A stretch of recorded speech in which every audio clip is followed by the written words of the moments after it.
앵커브리핑 시작합니다.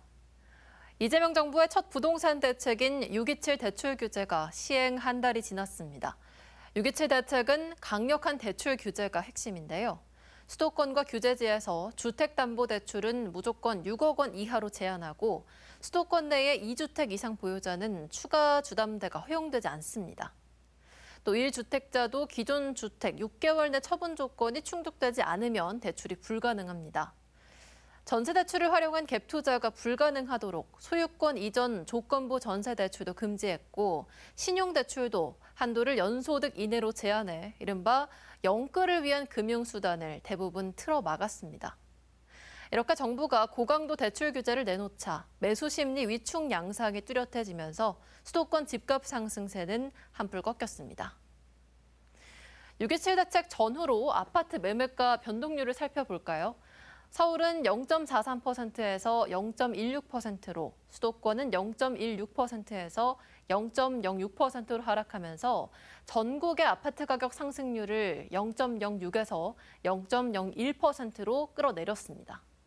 반면 같은 기간 서울과 수도권을 제외한 지방의 아파트 가격 상승률에는 큰 변동이 없었습니다.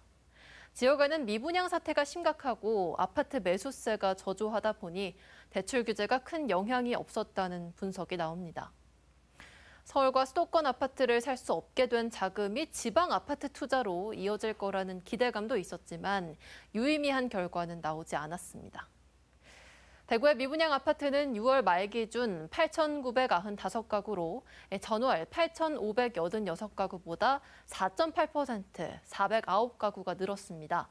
전국 17개 시도 가운데 경기도에 이어 두 번째로 많은 상황입니다. 전문가들은 수도권과 지역의 양극화가 뚜렷해지는 상황을 고려해 정부가 지역 맞춤형 부동산 대책으로 이원화된 접근을 해야 한다고 조언합니다.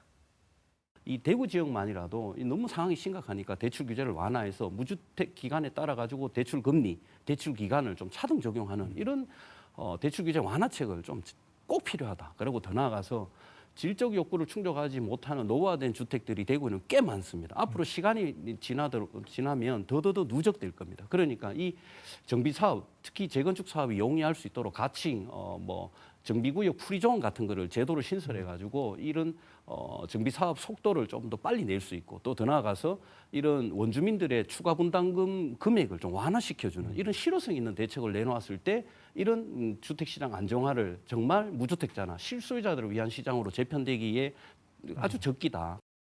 LH 쪽에서 지방 악성 미분양, 이것은 완전히 준공이 됐는데도 불구하고 미분양이 된 그런 주택들의 매입을 3천 가구를 총 매입을 하겠다라고 했는데 이 부분과 관련해서도 대구를 포함해서 전국에 매입한 악성 미분양 물량이 733호밖에 되지 않습니다. 그러니까 다시 말하면 이 매입 규모 자체가 이야기했던 것에 대해서 내용을 보게 되면 사실은 충분히 건설사가 호응을 할 만한 내용을 담고 있지도 못하고요. 건설사들이 거기에 응해서는 어차피 손해를 보는 그 부분과 관련해서 울며 겨자 먹기식이 아니면은 호응하기 힘든 그런 부분이 있어서 현재로서는 전혀 제대로 효과를 발휘하고 있지 못하다. 그래서 지금 앞으로는 사실 매입 규모도 좀 대폭 확대하고 그다음에 이 부분과 함께 취득세와 관련된 또 부담이 알게 모르게 굉장히 또 그 영향을 미치고 있기 때문에 세제 부분에 있어서도 이러한 부분에 대한 정부의 환매든 아니면 혹시 매수든 이런 부분에 적극적으로 호응할 수 있는 제도적 환경도 마련해 주는 것이